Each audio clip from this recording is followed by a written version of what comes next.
All right, so if you are new and you are attending this meeting, it is not too late to get active membership if you attend the next two after this. You also have to pay your membership dues. If you are new, they're $20. If you are returning, they're $15.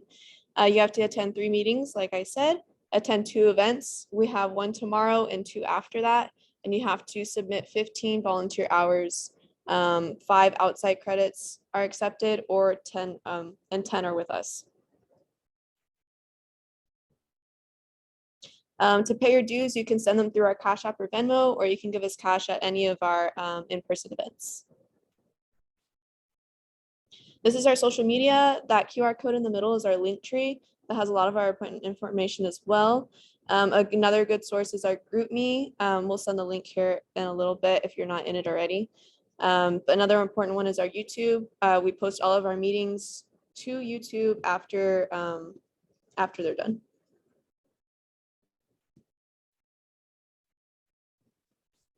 Do you want to talk about this? So tomorrow is our Wellbeing Fair. We've been working pretty hard all semester to get this together. We're gonna have a lot of departments there. They're gonna kind of come and just tell what resources they can give to you.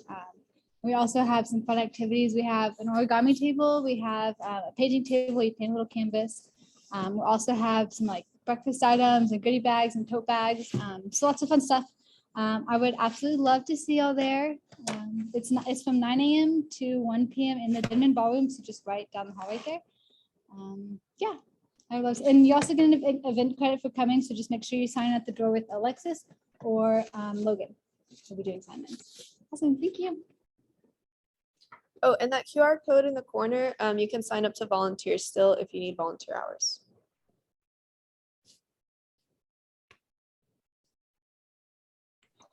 So for our virtual volunteering, we have the letter of encouragement for SASH and Children's Shelter. 1 letter is 1 credit. We also have 7 cups. It's also 1 credit per hour. We also have Love for the Elderly. It's also 1 credit per hour.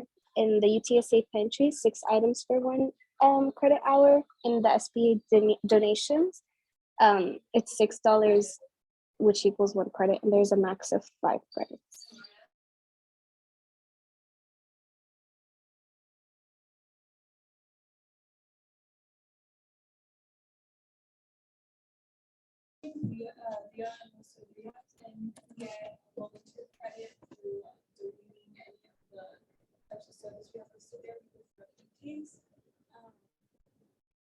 Yeah, so a 12 pack would equal 1 credit, and you can really 5 packs for maximum.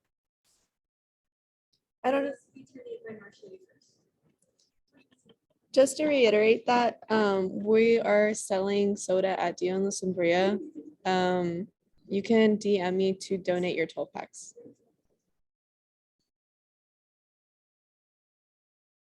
And if you're graduating, like me, sign this QR code, fill out the Google document so we can get you your cord and certificate at the end of the semester. Only for people who met active membership requirements. Okay, and member of February, member of the month is Miranda Bogan. So I'm not sure if she's in the Zoom right now. I'm on Zoom. Thank you. Hi, Miranda. Congratulations. Thank you. Welcome. Just go ahead and DM one of us and we can meet up with you, or at any of the events, we can give you your price. Okay, thank you.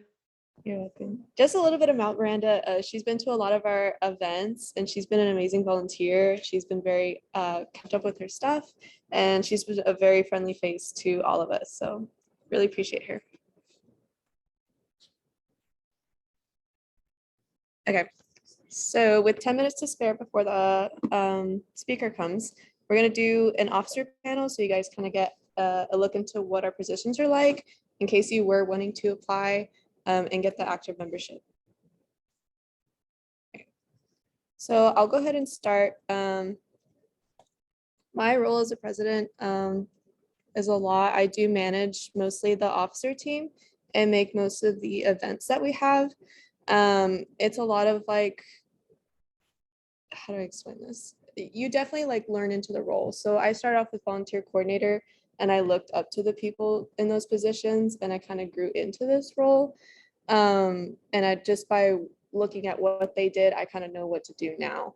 So it's kind of hard to jump into it, which is why we have co-presidencies right now, because we want to make sure you're as prepared as possible. This position is technically up for grabs. All the positions are up for grabs right now. So don't be afraid to apply. We'll find the best fit for you within our officer team. But yeah, what do I do on a day-to-day? It's mostly like sending emails and contacting other UTSA departments for like different events, talking to my officers every single day. I've built like a really close bond with them for sure. Like they're all my friends, right? Like they're like my second friend group, and I love them so much. So I'm really glad I was able to get this position and make the impact that I do. It's kind of like my thing. Like I like making the events, and I like the management aspect of it. So I've really enjoyed it up to this point. That's all I'll say for now. I'll kind of leave the Q&A at the end if you guys have any questions. Emily, if you want to speak next. Hi, I'm Emily. I'm Alexis's co-president. So I was PR before this, and coming into the presidency role, it was definitely a shift, but for the better, I think. I feel like as a president, I'm interacting a lot more with members, which I really enjoy doing. So that's a lot of fun. And I really enjoy this officer team. I feel like no matter what your position is, if you have an idea, you want to, take initiative and do something, then everybody's really receptive to that. And it's kind of nice. You can kind of, do like the wellbeing event. So that's kind of like my event. Anyways, so some challenges with it. I think sometimes it is a bit time consuming, but it's also definitely worth it because you get to hold events like this for members and everything. So yeah, so I really enjoy it. Now I'm gonna go next.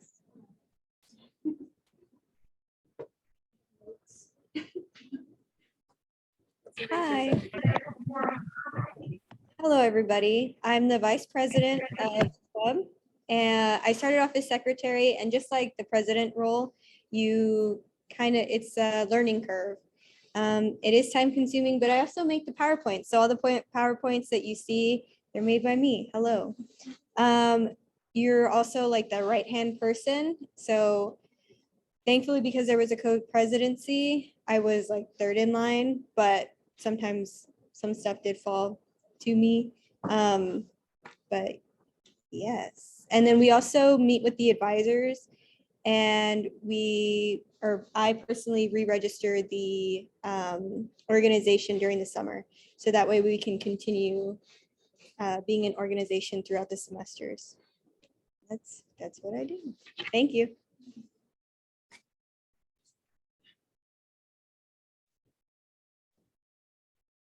Hey y'all, I'm Megan. I'm the secretary. First, I was a volunteer coordinator, and I did like that role, but I feel like secretary suits me more just because I get to interact with the members a lot more.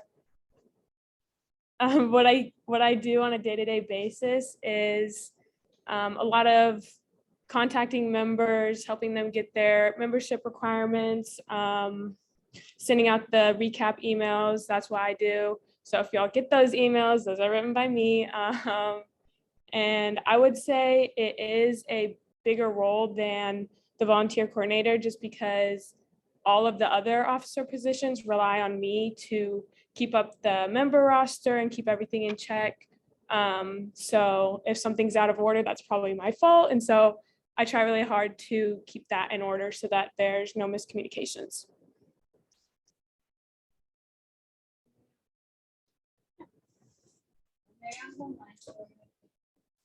You're the social media marketer up here. Can't really see this.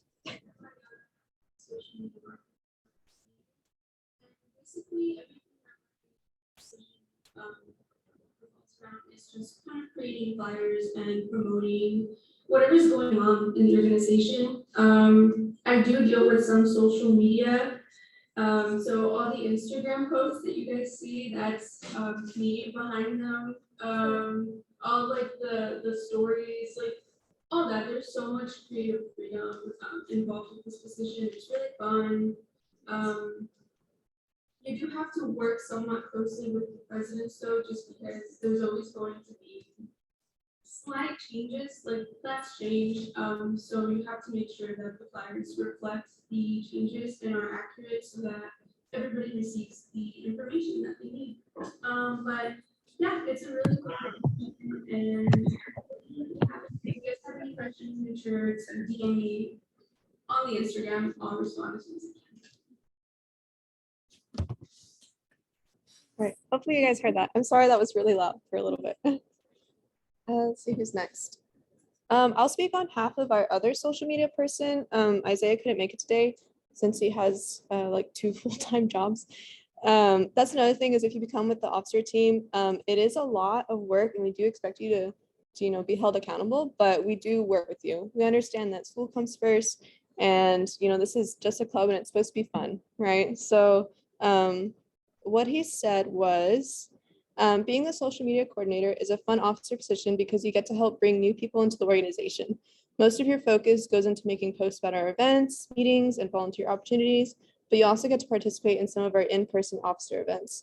I recommend applying for this position if you want to share your creativity and gain some leadership experience. Next, I think, is Logan.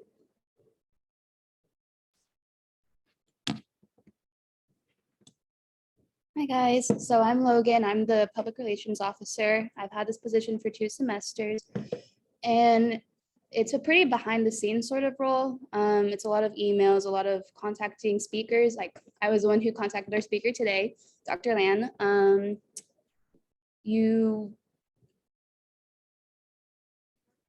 Oh yeah, and you're also in charge of updating our rally link. So with that, it also includes reserving these rooms. So it's very important that you get that done right. And with regards to contacting speakers, it's also important that you're very professional and open and that you get the information across correctly the first time, because we don't want to look unprofessional to the people who are coming to speak for us. But yeah, that's pretty much it. I think that's everyone. Israel, do you want to speak?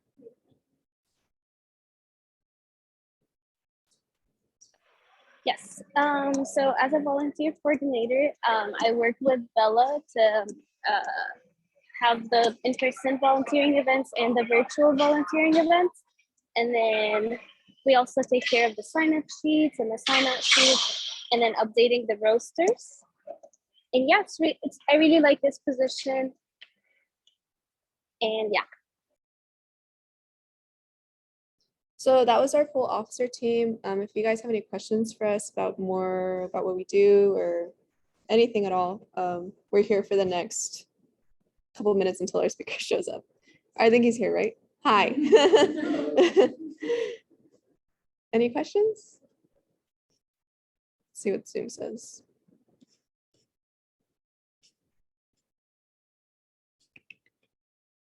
I don't think we have any. Okay, last chance. Okay. All right, so welcome to our speaker, Dr. Land.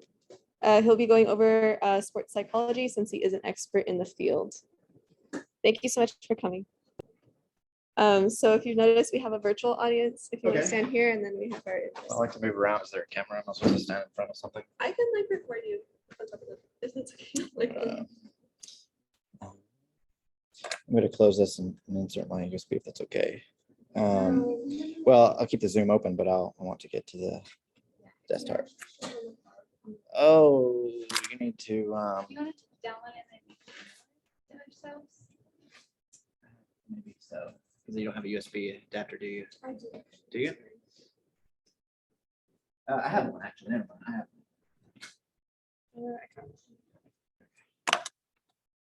Sorry, that's why you asked. Yes. They asked me to send this It's ahead of okay. time, and I didn't do it.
All right, how's everybody tonight? Good. Well, thank you for the invitation to come speak to you. So I was thinking about, what I want to put in this presentation, and I assume that most of you in here are probably not overly familiar with sports psychology. And so what I want to do is sort of give a comprehensive but brief overview of the field, talk a little bit about what sports psychology is, why it's important. I figured I would share a little bit of my experiences with consulting with athletes and what that kind of looks like.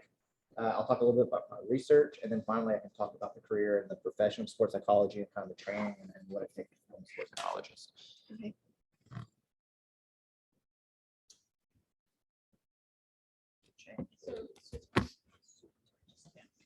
Oh, well, how are you going to know to change? Just send her a finger wave. So you need to sit on this side so you can see this side. Sorry, I'm going to have lots of changes and stuff. It's going to be complicated. We'll do the best we can. Okay, so I figured I'd start off a little bit about who I am and why I'm up here talking to you. So I'm currently an associate professor of sports psychology here at UTSA. I have my master's and PhD in sports psychology from Florida State University. I don't know if we have any Seminoles in the room tonight. After finishing my PhD, I then did a 3-year postdoc in Germany, Bielefeld University. I can talk a little bit about that a little bit later too if I need to. After I finished the postdoc, I came here in 2013. I am the director of the Human Performance Laboratory, and I have a couple pictures up here of some of the toys that I have in my lab. And my laboratory is a lot of playing as opposed to work, right? We do a lot of games and sports activities, and we have lots of toys to measure human movement. We have biofeedback. We have lots of psychological tests that we can do with athletes. We have eye tracking equipment so we can see what athletes are looking at to know what visual information they're paying attention to. All of this to try to help us understand what's going on up here and how that affects their performance.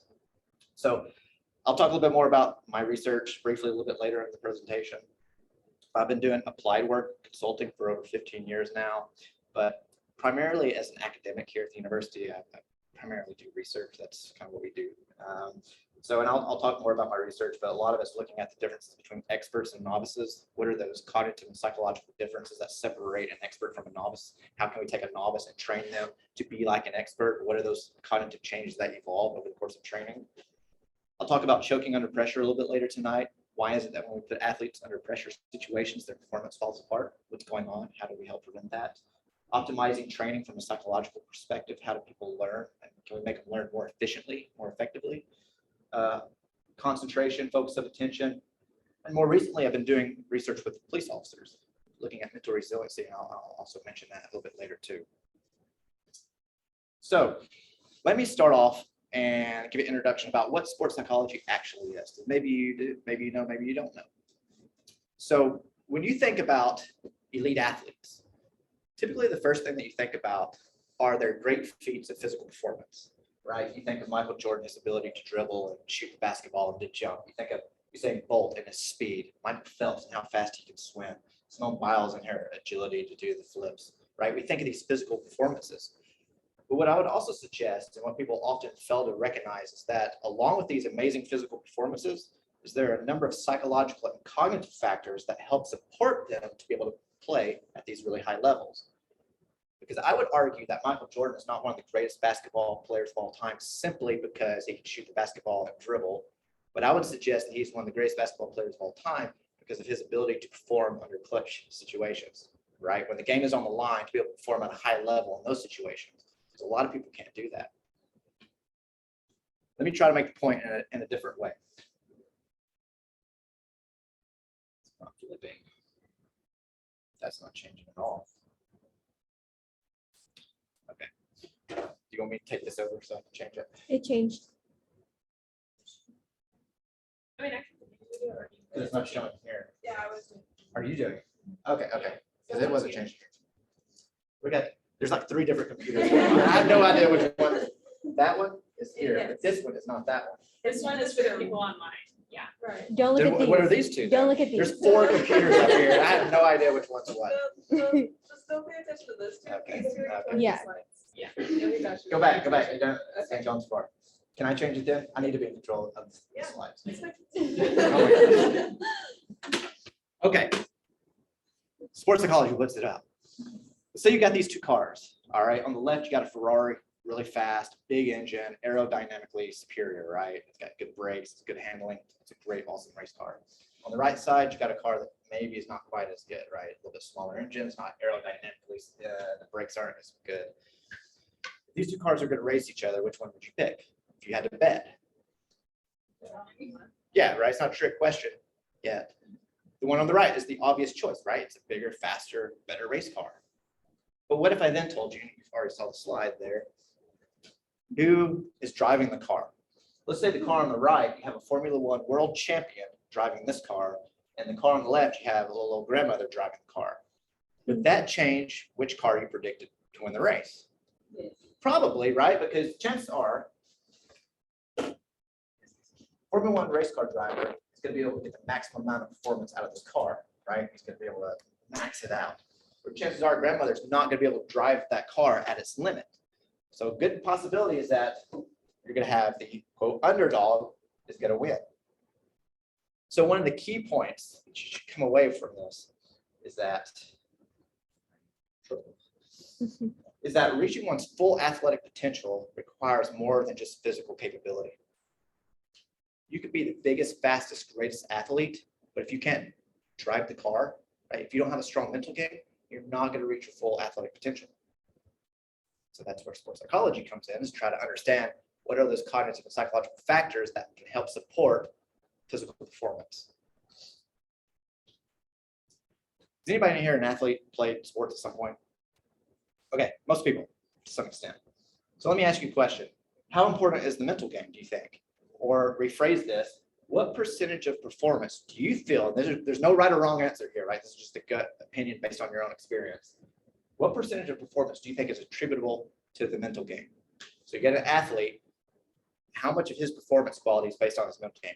2%, 5%, 25%? Yeah. 60%. 60%, all right. 40%. 70? 70%. There's no right or wrong answer, it's just a gut feeling. 40, 60, 70, 80%, 80%, 75. So maybe a class average here is, I don't know, 70%, let's say 65%. If 65% of an athlete's performance is based on their mental game, do you think an athlete is spending 65% of their time working on their mental game? Why not? 65% of their performance, why aren't they working on it? Seems like a problem, doesn't it? Let's be extremely conservative. Let's say it's not 65%. Let's say the mental game only accounts for 1% of an athlete's performance, 1 measly percent. Is that important? Mm-hmm. I would suggest that it is, because if you look at the difference between those who win and those who lose, usually the difference is very, very small, often less than 1% of difference in performance. So here we have some data from the Olympics. So on the side, you have some different events from at this point, it's 2008. Probably could update that a little bit. From different events in the 2008 Olympics. And the first column is the time that the person in this event got who finished at 4th place, so they didn't get a medal. If we could take 4th place finishers' performance and improve it by just 1%, they would then end up here. This is their new time if they could improve by 1%. Where would they have ended up if they improved by 1%? This person would have got silver, silver, gold, gold, gold, gold, silver. So there's a small difference between winning and losing, especially at elite sports. So even if we could just improve performance by 1%, that could have important implications for a lot of athletes. Now, I'm biased. Obviously, I think it's more than 1%. I think it's 80%. That sounds a little high because I also realize the importance of physical training as well. Who knows what it is? 25%, 50%. I don't know. But what I can tell you is that we can have important impact on the way athletes perform and how they train to improve their performance. It's like when the power is off at your house and you still hit the light switch every single time, like you can't unprogram that. I got the clicker. Okay, so I'm sitting here telling you that sports psychology is important for athletes and understanding their performance so we can improve it. I would also argue with you tonight that sports psychology is a fundamental scientific domain within psychology itself. Why do I say that? Let me ask you a question. You're all psychologists in here, I guess, psychology students. What's the purpose of the brain? Everything. Everything. Well, it's hard to argue against that. Control your body. Good answer. It's one of the first people ever sort of put it that. I would suggest that fundamentally you have a brain in order to produce adaptable and complex movements. That's why you have a brain, so you can move. Because it's through movement how you interact with the world, how you survive. Whether you breathe, whether you speak, eat, everything requires movement. So fundamentally, your brain is to help you move and move effectively. So all the brain's abilities for sensory, perception, memory, all these things are really to aid you to be able to move more effectively, more efficiently.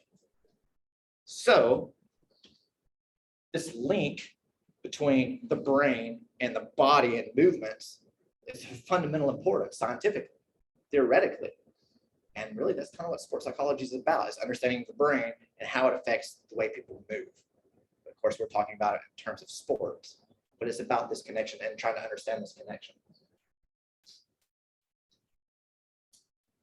Okay, so now coming back around, what is sports psychology? If we were to sort of give it the textbook definition, fundamentally, sports psychology is the scientific study of the psychological or cognitive factors that influence and are influenced by participation and performance in sports.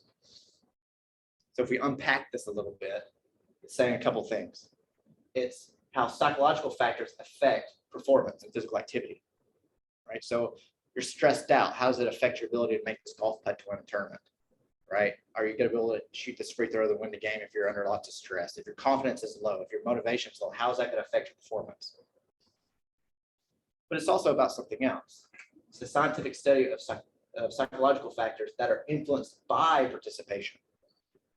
So how is it that participating in physical activity or sports, how does that affect certain psychological factors? For example, if you're stressed out, how many go for a run or go for a walk or go to the gym? Does that help alleviate some of that stress? Yeah, so engagement in sports and physical activity can affect psychology. A kid who plays sports gets a little confidence in his ability through sports. How does it affect his confidence in the classroom?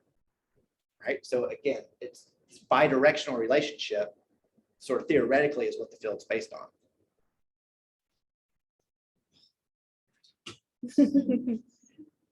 So it's about understanding that relationship, theoretically.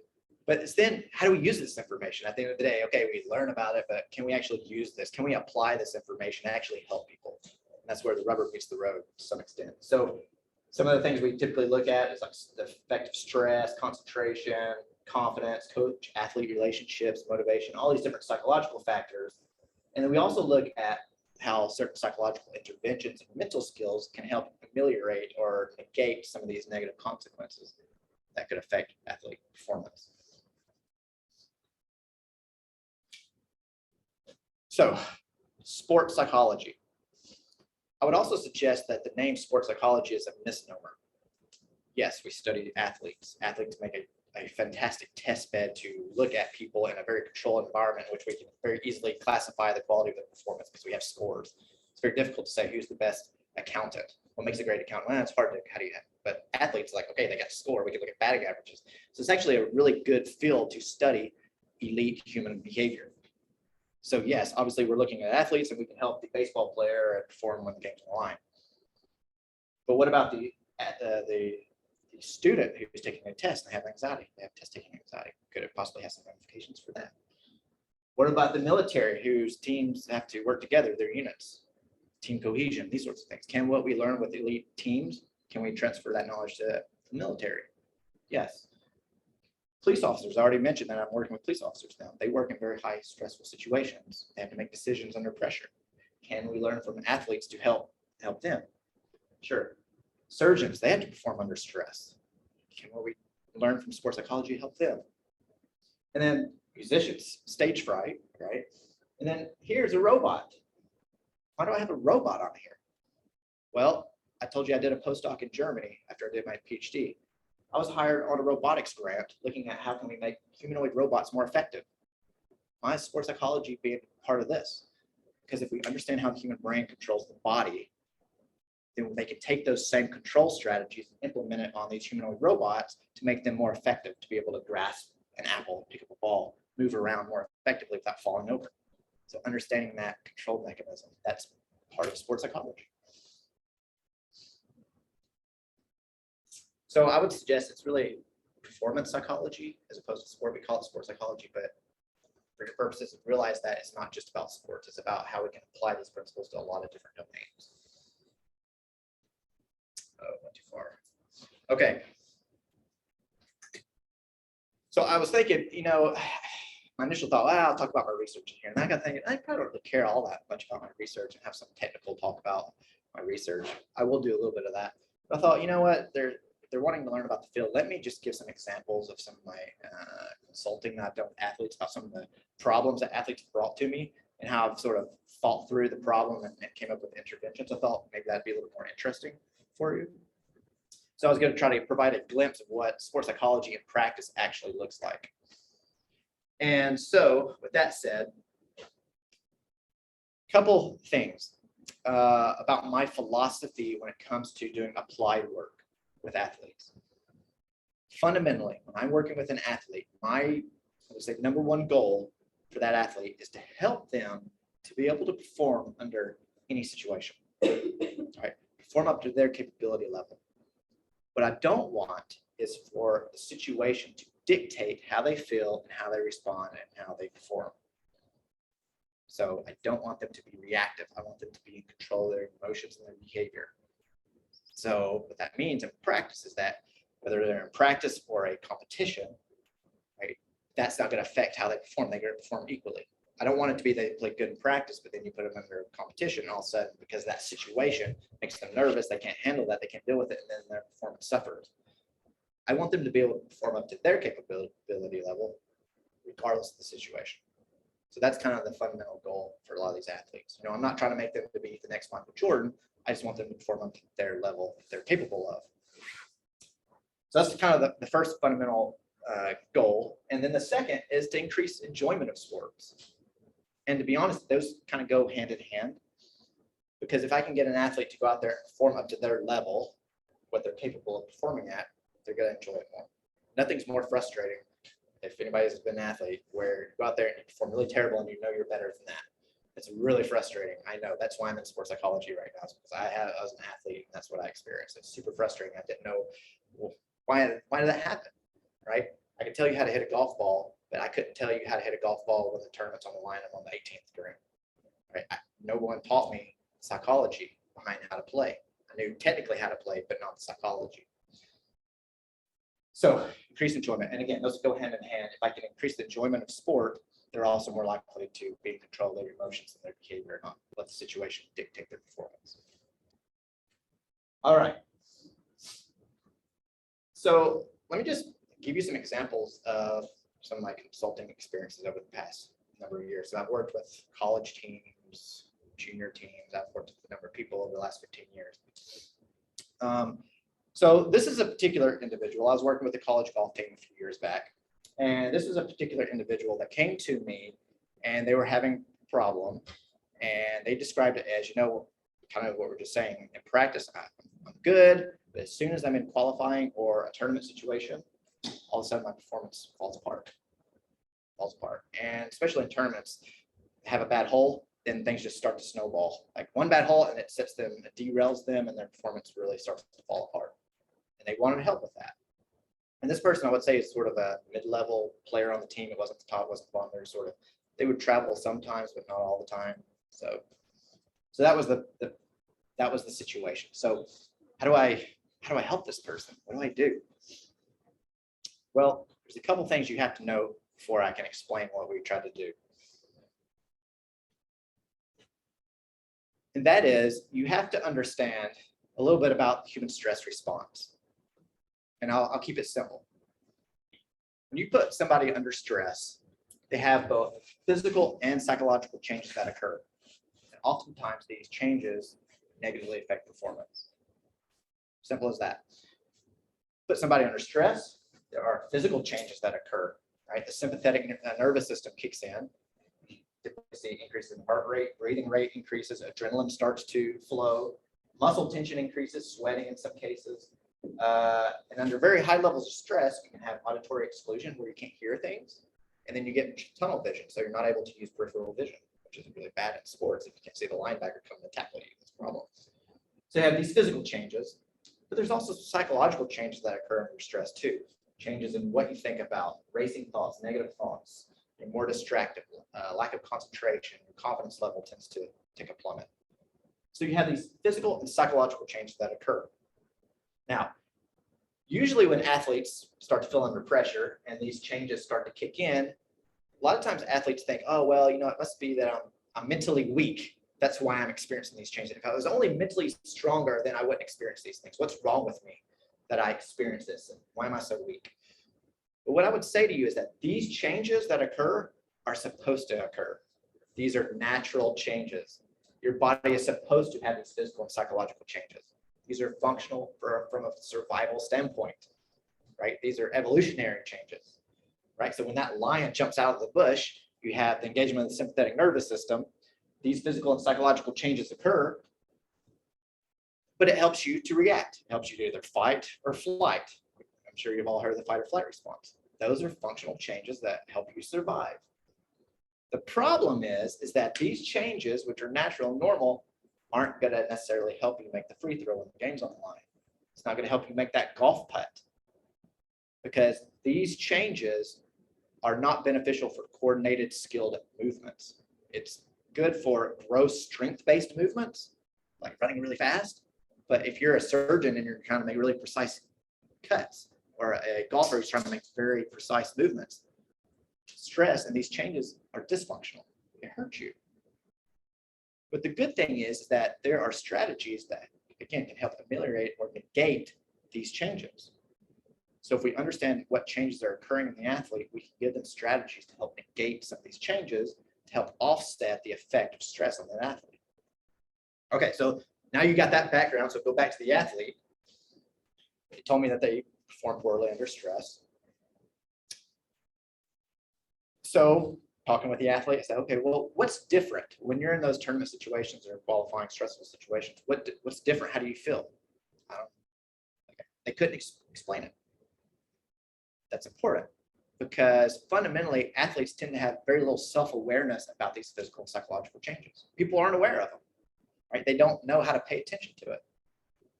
If you can't pay attention to it, if you don't know what the changes are, then how are you going to prevent them or fix it? The analogy I like to use on this is like a race car driver. You have the gauges on your car, race car, okay? You're driving, you have fuel, you have engine temperature, RPM, oil pressure, all these important things, engine temperature, right? If a race car driver is not paying attention to these gauges, chances are they may overheat the engine, run out of gas, not be aware of it, not make a pit stop. You have to pay attention to these physiological situation of the car. Same thing is true with athletes. They have to learn to read their physiological gauges, essentially. Athletes typically can't do this. So one of the first steps to helping an athlete under pressure is to help them learn how to read their gauges, help them become self-aware of these physiological changes. How do we do that? Well, that's where sports psychology is a little bit of an art sometimes. How do we do this? Let me give you an example of how I did it with this golfer. So in golf, you have a scorecard. After each hole, you write down the score, right?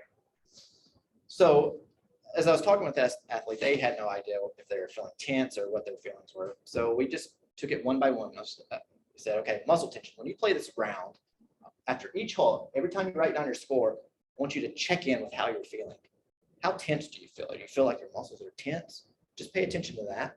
And then after you write down your score, write down how tense you feel. Scale of 1 to 10, 1 being I'm relaxed, 10 I'm really feeling tense.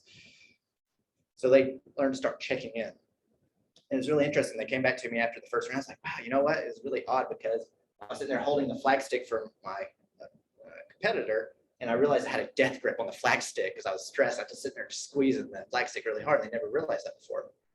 So now they're starting to make that connection that, okay, this is how I respond to stress. And it was also really interesting because their score on their scorecard also kind of went along with their physiological grade for themselves, muscle tension. When they had a bad hole, guess what? Their muscle tension was high. They started to see that connection between how they performed and their physiological response. So we did this. We worked on an athlete to help them learn to see what those changes were. Once we identified what are the main changes that occur for that athlete, that's when we can develop some other muscle relaxation or some breathing strategies or some different things that help that athlete in those moments. So before every shot, he had a little relaxation strategy he would do to get the muscle tension out, a couple of deep breaths, there you go, execute the shot. So that was the first thing, trying to negate that stress response. But we did some other things too. And one thing that we did, and this is really important for athletes, is to redefine what success looks like. Most athletes think, well, success is, did I win? Did I lose? What's on the scorecard, right? What did I shoot? What's the outcome? Problem with that is that that's not always in your control, right? So you're basing, how you view success as something that's not fully in your control. That can, in itself, can cause more stress. So what we did is we redefined what success for that day meant. We're sitting here working on controlling our physiological responses and our emotions. And so for us, we said, okay, a successful day today is to be in control of our emotions and be able to utilize these strategies we're working on to control that. So again, back to the scorecard, you write down your score, but after that, give yourself a grade for that whole, how well you controlled your emotions. Did you do the breathing? Did you control muscle tension? If you did, that's an A+, right? Regardless if you had a bad hole score-wise. The only thing that matters is trying to score good on the mental game for this hole. And of course, we defined exactly what the mental game is supposed to look like. So what that did was it redefined what they were trying to achieve. Not necessarily it's all about the outcome, but it's about what we can control, which is our own self, our own thoughts, our own behaviors. And so that became the new game for this athlete. And in some ways, it's a little bit more freeing because they can be in control of that. And so putting all these little bitty strategies together really made a difference for this athlete. They learned to manage their stress response, so it's no longer having that detrimental effect. They learn to see success based on something that's in their control, their own mental game, as opposed to what the scorecard says. And this athlete had a great response to it, and they went on to be one of the main starters on the team after implementing this. Let me give you a little bit different scenario. This is another athlete I was working with. This was a softball player, college softball player. Actually, it was one of the best softball players on the team. It was one of the star batters, and they were in a slump. Right, a batting slump. They weren't hitting very good. Normally, that's one of their best things. And it had gone on a little bit longer than what we would like as a coach to see. So the athlete came to me, wanted my help to try to get them out of this batting slump, and their confidence at the same time starting to take a hit. So let me sort of talk you through how you go about approaching this problem with an athlete.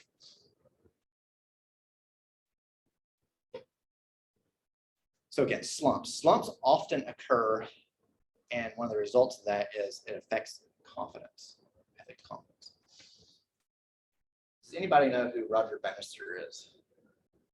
Sports quiz here. I don't know why the dates at the bottom. 1954. Anybody know? No runners in this class. Roger Bannister is the first person ever in recorded history to break a 4-minute mile. First person to run faster than 4 minutes a mile. Prior to 1954, it had never been done. And in fact, people thought it was impossible. The cardiovascular system is just not capable of pushing a human faster than 4 minutes. It's physically not possible. Doctors didn't think it was possible. Nobody thought it was humanly possible to do it. Roger Bannister thought he could do it, trained really hard, and he just nicked it, like just half a millisecond, like underneath, like 3 minutes and 59 something, I believe, or 3:58, like just barely got it. He broke the 4-minute mile. Finally broke it. The record that he broke had lasted for 9 years. So the previous record, which is above 4 minutes, lasted for 9 years. He breaks it 1954. How long do you think his record lasted? Anybody want to take a guess? 2 years. 6 weeks. Oh man, how mad would you be? You break this unbelievable magic record, and all of a sudden somebody broke it 6 weeks later. By the end of the year, over a dozen other runners had broken the 4-minute mile. Why is this? A lot of different opinions on this, but one of the major ones is the belief that it's possible. Prior to 1954, it's not possible. People tell you it's not possible. But now you see somebody that did it, all of a sudden, I guess it is possible. Maybe I'm not doing it because I'm just not training hard enough. So maybe I need to train a little bit harder. So once people started to believe that they could do it, they started to do it. Michael Jordan, he says, you have to expect things of yourself before you can do them. Henry Ford, right? He says, whether you think you can or you can't, you're right. If you think you can do something, do it. If you think you can't, guess what? You're not gonna. If you think you can't do something, you're not gonna just happen upon and do it. So confidence is extremely powerful, whether we're talking about sports, academia, your career, it doesn't matter what it is. Confidence is critical. So when an athlete is in a slump, a lot of times their confidence takes a hit. So we as sports psychologists or coaches, whoever it might be, we have to support their confidence as a main strategy to help get them through the slump. And so how do we do that? A lot of different ways we can do that. Foster a sense of accomplishment. Speaking of athletes, but really it's true of anybody, you don't want people to go long stretches without a sense of accomplishment, a sense of success, right? You don't want athletes to have really long periods where they're always losing or feel like they're never doing well, right? So maybe they're losing. Somehow we as coaches or sports psychologists have to help them realize some successes that are outside of just the scoreboard. So this athlete, they're explaining to me about the slump. And I asked the athlete, it's like, have you ever been in a slump before? Well, yeah, athletes go through slumps multiple times in their career. I said, yeah, I've been through a slump. It's like, well, did you ever get out of the slump? Well, yeah, I got out of that one. So you've been in a situation before and you've gotten out of this situation before. Yeah, I guess I have. So you're going to get out of this one too. So already sort of trying to give them a little bit of glimmer of hope, showing that they've already been in the situation and they're likely to get out of it, just like they did the previous time. But we don't want them to go long periods of time without thinking about success or having success. And humans are weird because a lot of times we dwell on the negatives a lot more than we dwell on what's going right in our life. Like 99 things are going well, but one thing's going wrong and we focus on what's going wrong. That's just kind of how we are. So we tend to forget about all the blessings in our life. And so I think what we do with athletes, I think it's just good at practice generally, is to keep a list of all your accomplishments, life accomplishments, things that are going well in your life.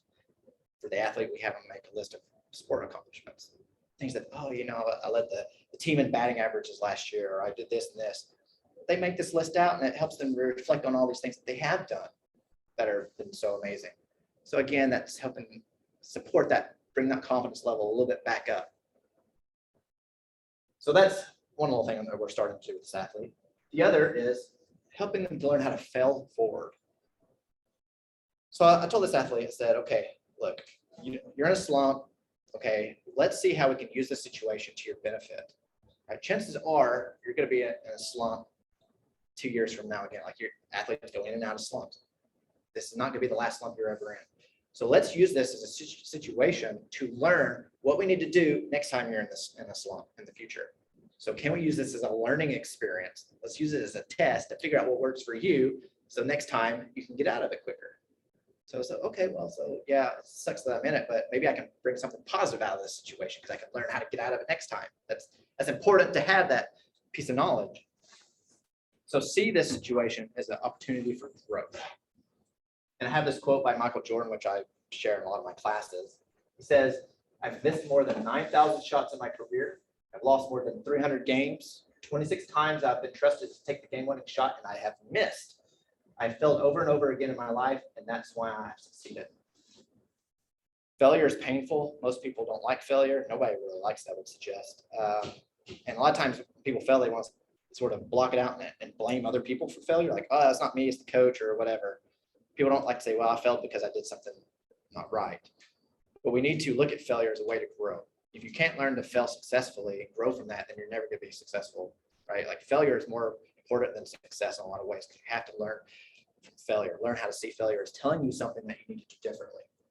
So for this athlete, it was about using the slump to learn how to get out of future slumps. So we're going to make this a positive experience.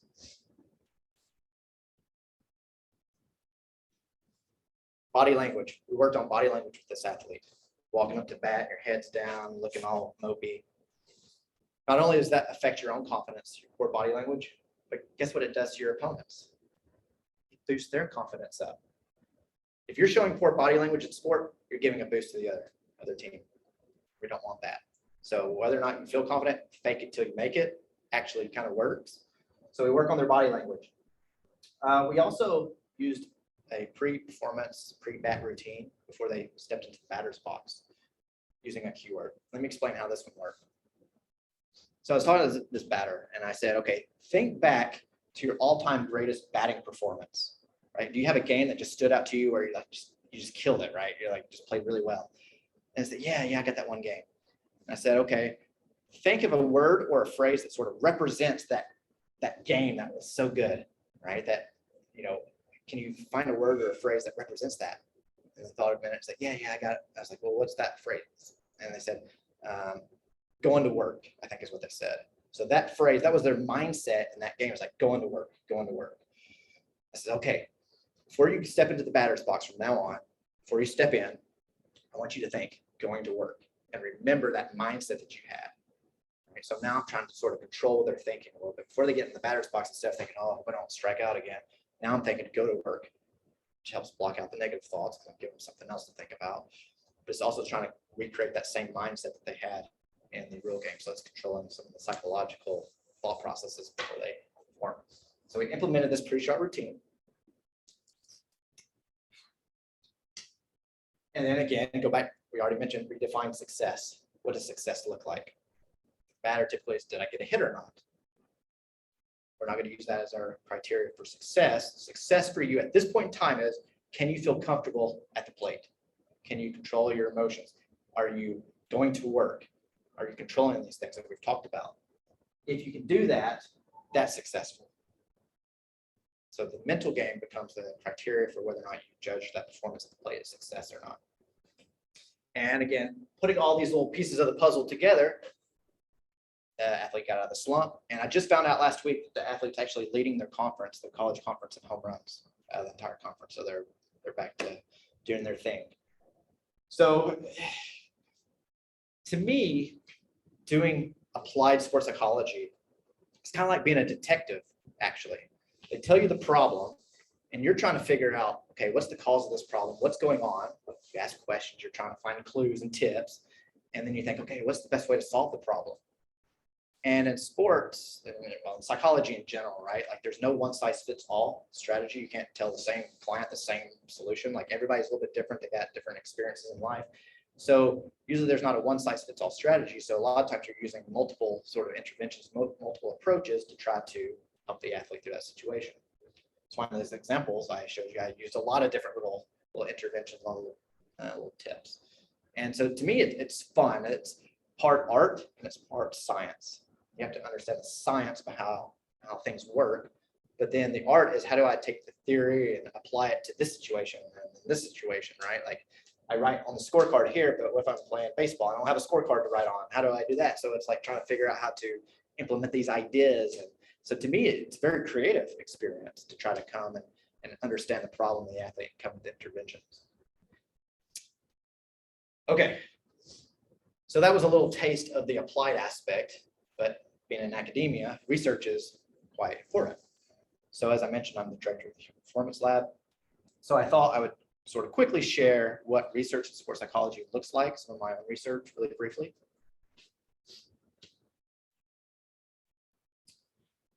Starting with choking under pressure. So some of my early research is looking at why is it that athletes choke under pressure? Well, first of all, what is choking under pressure? Maybe that's a sport term that maybe if you're not in sports, you might not know what that is.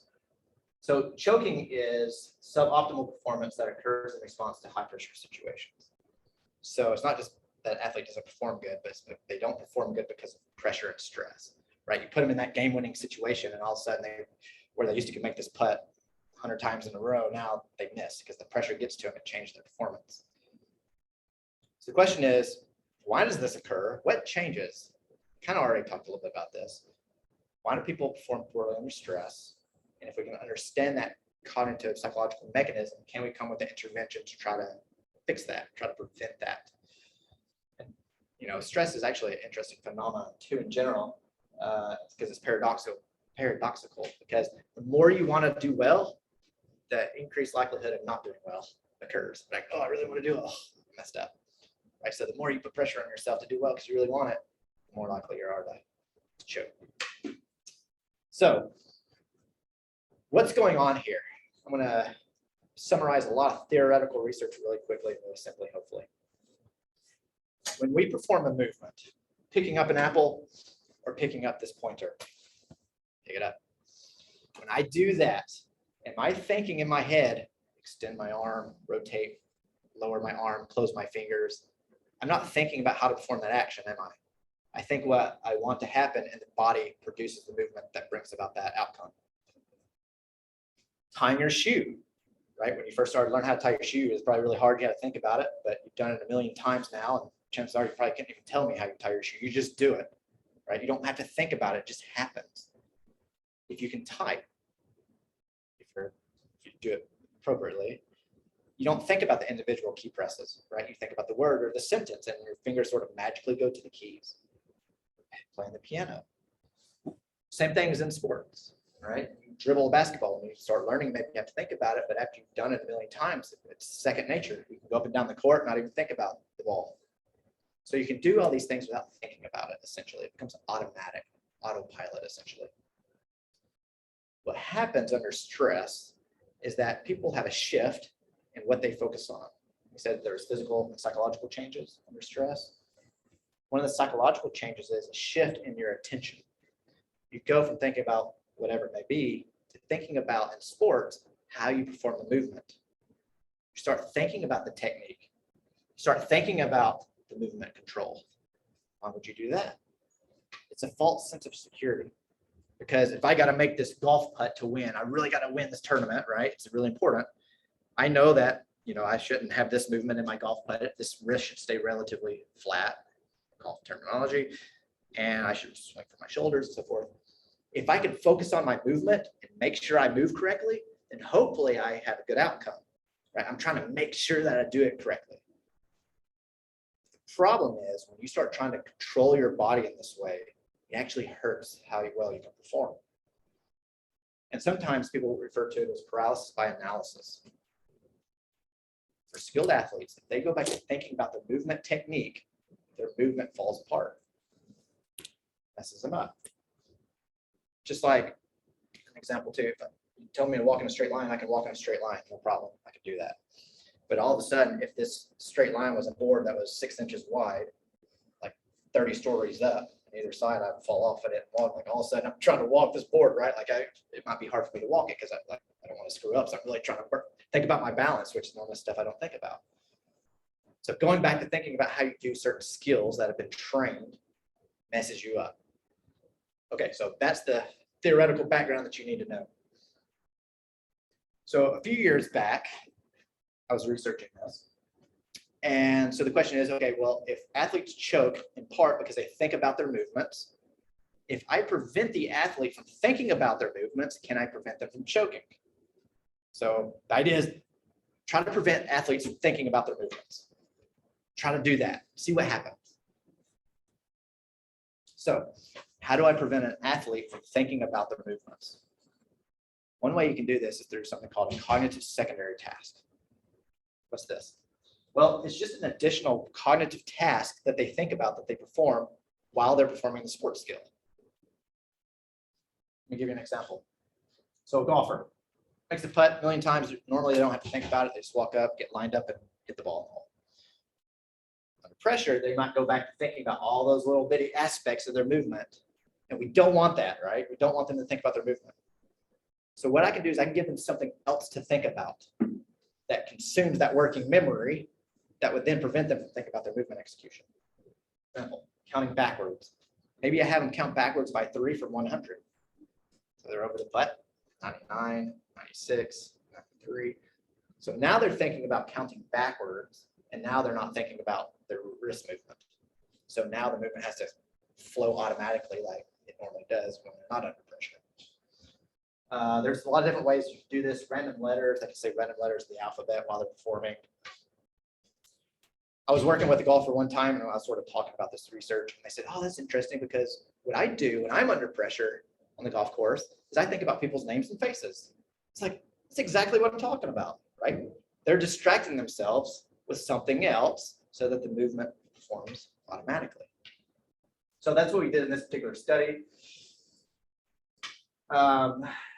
Experts and novices. I'm not going to go into all the details because it's beyond what we need to go into. But essentially, I brought people into the laboratory and I had to putt under these different putting conditions. had a normal condition, essentially, they just came and putted the golf ball. But then I had these conditions where they had to perform these secondary tasks while they're putting the golf ball, counting backwards and some different things. Had them putt under low and high pressure. All right, what did we find? Okay, so what we have here is the graph of the outcome. Number of putts made, the taller the bar, the better their performance.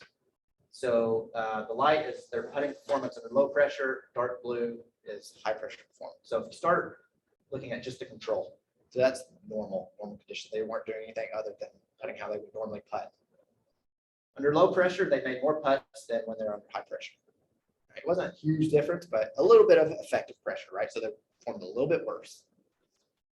But these two conditions here, and we use secondary task. It doesn't matter exactly what we did here to be on the purpose. But the thing is, we distracted them from their putting technique. And in both cases, this is not significantly different. We didn't see that same drop off in performance. So we put them under pressure, but they're distracting themselves. And now their movements are not being impaired. So we were able to maintain their performance. So again, it's about understanding that connection between the brain and the body, how that interfaces, understanding what breaks down, how it's supposed to work, and then coming with interventions to help support that to be more effective for athletes.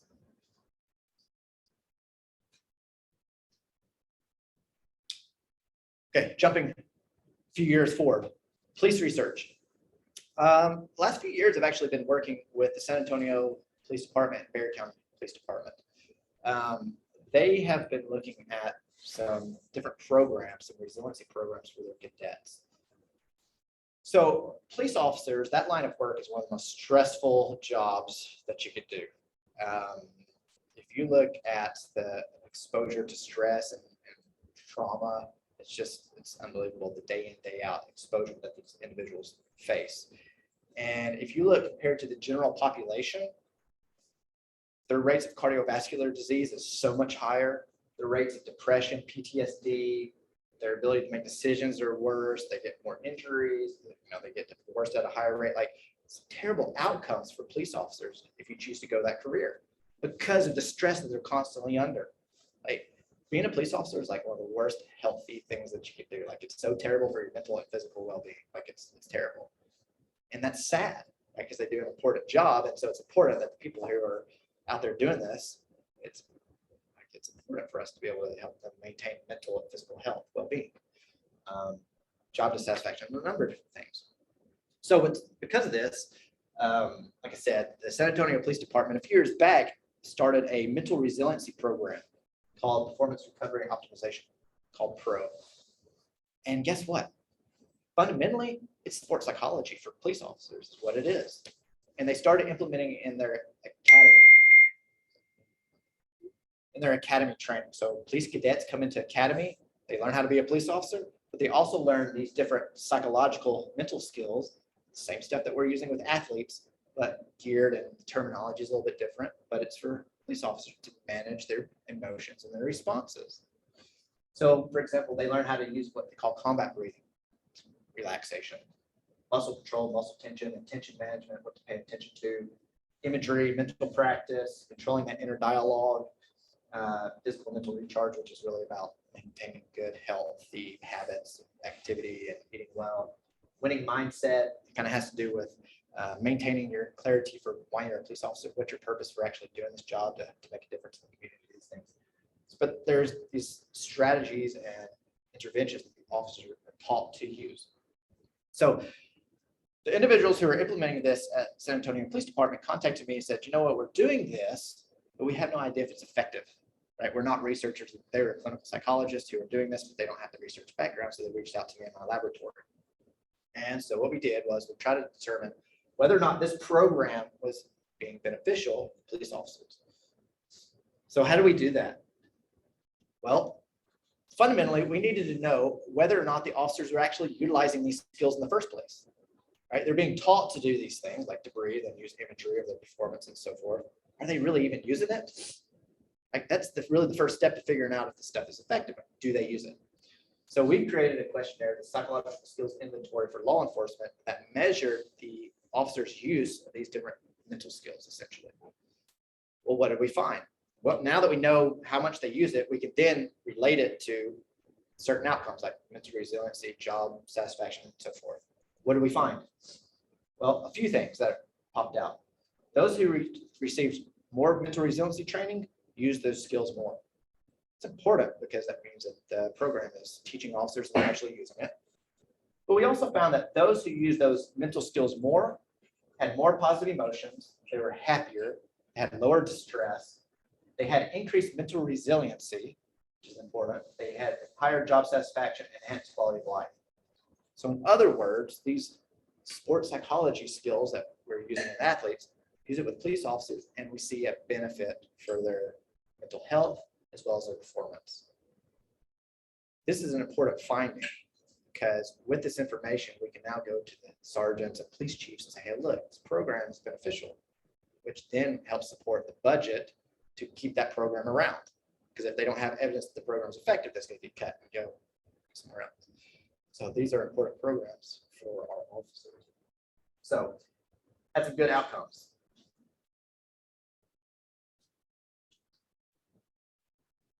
All right. Quickly, I know I'm trying to give a huge comprehensive overview of sports psychology and all the different branches here really quick. Let me wrap it up talking about careers in sports psychology and sports psychology as a profession, if you wanted to do sports psychology.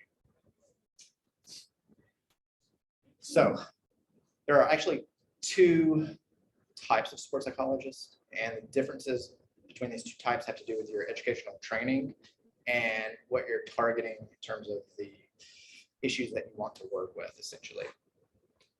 You have clinical psychologists. That's what everybody probably in this class is familiar with. You go and you get a clinical psychology license, you become a clinical psychologist, and maybe you want to work with athletes, right? Maybe you want to work with mental illness within an athlete population. Now notice I haven't said anything about mental illness tonight, because traditional sports psychology is not focused on abnormal psychology. It's not focused on mental illness. It's not what we do. Traditional sports psychology is about performance enhancement. So the second, more traditional sports psychologist is this educational sports psychology specialist, different names for this.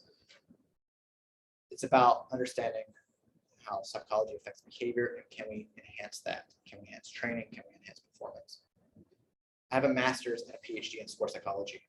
I'm not a clinical psychologist. I'm not a licensed psychologist because I don't deal with depression, schizophrenia, and things like mental illness. That's not what our field focuses on.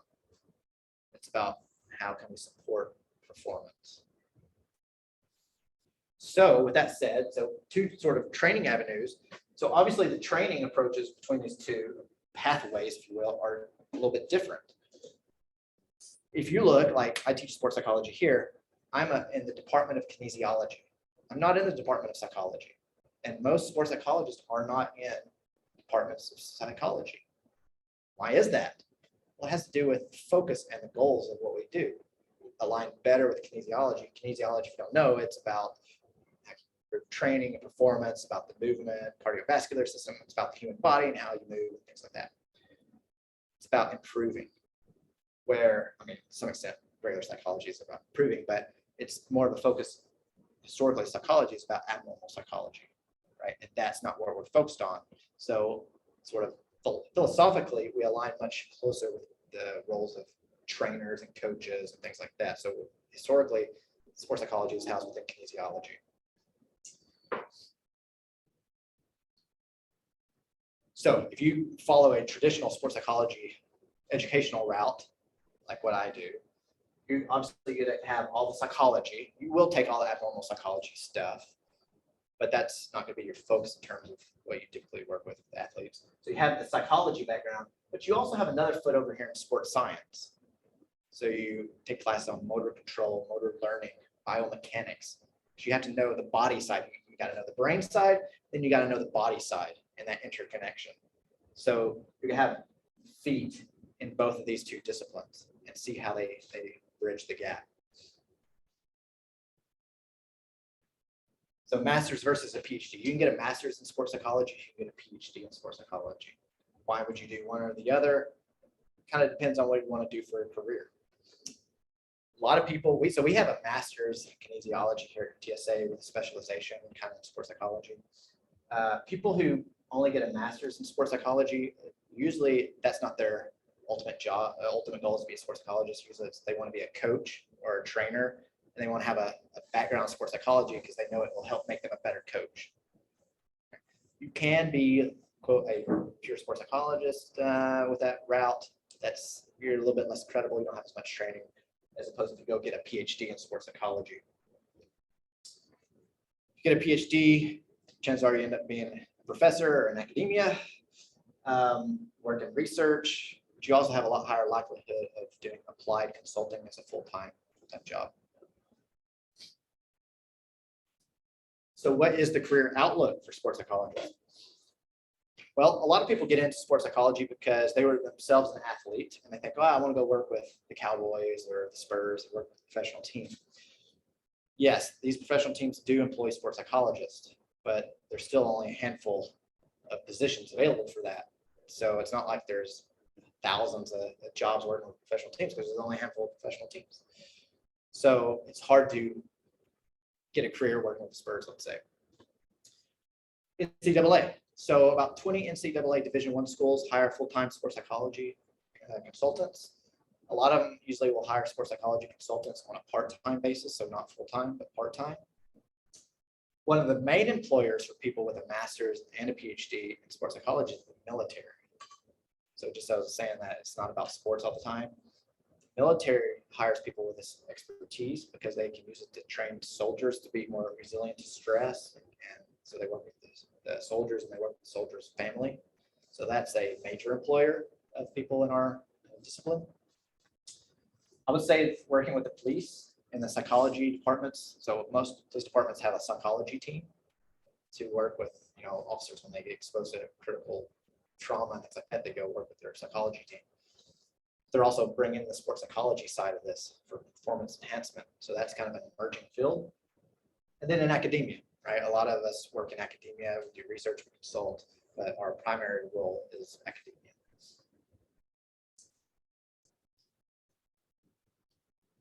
All right, so just lastly, some pros and cons to doing what I do, being a sports psychologist. Pros, work with sports, right? That's fun. It's always interesting. My office is on the field a lot of times. My laboratory is the golf course or the football field. Like I'm not stuck in my office. And so that's nice to get out and do that. I mentioned that I like being a detective. It's always interesting what I'm doing. I like working with people. You're also working with people who are highly motivated to excel and to do well. Again, that's kind of that distinction sometimes with abnormal psychology versus, in this case, people want to work with me and they want to do what I say and they want to do it to their best of their ability, right? Because they're really motivated individuals. So that's kind of a fun group of people to work with because they're really motivated to do well. Teaching life skills, being a professor. So I got into sports psychology, obviously, because I want to work with athletes. But what I realized that when I'm teaching classes that, okay, I'm not teaching a baseball team, but I'm teaching students, but I'm teaching the same stuff as if I was working with the baseball team. But I can relate these things to life skills. So we talk about confidence and how confidence is important for baseball, but confidence is important to your everyday life. So making that connection for people, I find is really beneficial. So it's not just beneficial for sports, but it's beneficial for everybody in the class for their life, whatever they're doing. So I find that as a sort of rewarding experience. Some of the cons to this career: travel may or may not be a con depending on where you're at in life. I was the sports psychology consultant for Florida State, and I did a lot of traveling, which was fun at the time. So every weekend I'm traveling somewhere else. But now in my life, with married with kids, I can't go and travel every weekend. That would be problematic, obviously. So that for some people is a con. It requires you to be a bit of an entrepreneur. So let's say you get your degree in sports psychology and you walk across the stage, you got your diploma. Now what do? You can't really open the newspaper and look, and there's like classified ads for people looking for sports psychologists. You got to go out and find the clients. You got to start your business. You got to start your private practice. And you get all this training in psychology and all this information, but you're not being trained as a business person. So like, how do you do that? How do you market yourself? How do you create a business? How do you run a business? I don't know how to do that. And yet now I gotta somehow figure it out. Otherwise, I'm not gonna be able to eat, right? So there's not ready-made jobs in most cases. You have to go out and make that job for yourself. And that's daunting. That's a daunting experience. Insurance doesn't cover, again, since it's not illness, it's really a boutique service, essentially, right? Like it's not essential, right? So insurance isn't going to cover it. So it's not like the Little League team is going to hire you to come talk to the Little League team. Like, where do they get the funds for that? So really, it's a boutique service for the more elite athletes. And so that to some extent limits the ability to get clients because they have to pay out of pocket for these sorts of things. Okay, so a little bit of a whirlwind tour of sports psychology, a few minutes over. Any questions about anything related to sports psychology? Everybody's like, no, I'm not going to do that. Yes. So since the research with the San Antonio PD, has other police stations gone with the program as well? Yeah, so it was actually really interesting. So a few years back, the Washington, D.C., they did a case study of 11 police departments in the country that had these mental resiliency programs to do a case study to figure out what's working. And San Antonio in our program was highlighted as one of these like models. And so there's other programs out there. Again, we're really in the stage of trying to validate the benefits of it. So we're like the results that I just showed, they're being published right now. So they're about to hit the market, if you will. So there are other programs out there, but we've gotten a lot of really good feedback and reception. Like I'm getting calls from like police departments in Chicago, and they're asking about it. So yeah, I think it's going to go somewhere. Does that apply to like other first responders, like EMS and firefighters as well, or would that be? Yes. So this is sports psychology stuff applied to police. You could apply it to first responders. And actually, one of the ladies that helped develop this particular program, she worked with the military and the first responders, like firefighters. The difference is how you sell it and the buy-in. And that's really critical. And that's critical of any psychology field is the buy-in. If the person that you're working with, your client, doesn't buy into what you're selling, what you're saying, they're not going to listen to you. They're not going to do what you're saying, and therefore they're not going to experience benefits from it, right? So they have to think what this person is telling me is beneficial. And so that buy-in is really critical. So the language that you use, whether you're talking to a police officer or a firefighter, you got to be able to speak their language. If I'm not a firefighter and I'm some outside guy, say, yeah, you got to do this. They're like, who's this guy? He doesn't know anything about firefighters. They're not going to accept it. So a lot of it is figuring out how to wrap it in a different package to make it where they say, okay, this is something I think is beneficial. That's really the key there. Mm-hmm. Do you have a question? I'm just going to add to the rotations I serve, and retired. So anyways, they use their resilience, and it actually helps out just what you're saying, putting everything together. Things back what they were saying, like that actually makes sense. But the whole tunnel vision, ready, things like that, muscle memory. So everything's kind of linked together. And also the verbiage. Yeah, the verbiage is really cool. So getting back, I'll give you a really last quick because I know we got to go. So I'm working with the San Antonio Police Department. They brought me out to how they're training the cadets. And so what they do at sort of the end of training is they put the cadets through like a real life scenario where it's all play scenario, but they make it where it's a real life. Like the cadets get a call, they go jump in their police cruiser, they track down a car, they get out, and they have the guy at gunpoint, right? So they're trying to put these police officers, these cadets under a lot of stress. Well, in that experience, so it's that night, they got their gun drawn on this car and they asked the driver to get out of the car, right? Well, the cadet's so stressed out, he's so locked into what the driver is doing. What they do is they have the passenger, get out of the car, walk around to behind the cadet with the gun in the back of his head. And the cadets never see that coming because the tunnel vision and the stress, they can't even hear it. Like they're telling me that we can sit there and go to the officer, cadet, and tell him, look behind you, look behind you. And the cadet's so locked in and stressed out, he can't even hear that his officers talking to him. And so this is like real life scenario, like because they can't control that stress, like it's a life or death situation. So it's interesting to see how it really plays out outside of sports.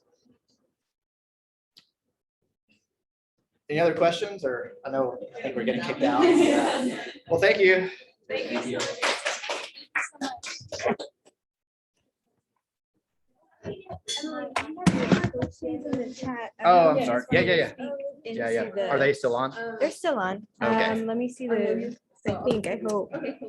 Because this next group is, oh, this one. If you didn't want to do. A sports counselor. So I'm not sure what you mean by sports counselor. I mean, in any case, you can go do whatever you want to do and read and educate yourself and use your knowledge to support whatever career you want to be. So if you didn't want to go to all the schooling, absolutely, you can self-train, you can self-educate and learn these things. How do superstitions play into sports psychology? Can they really improve performance? Yes, they can, because superstitions affect confidence. And so anything we can do to affect confidence actually helps athletes. So superstitions absolutely can help performance of athletes, for sure. All right.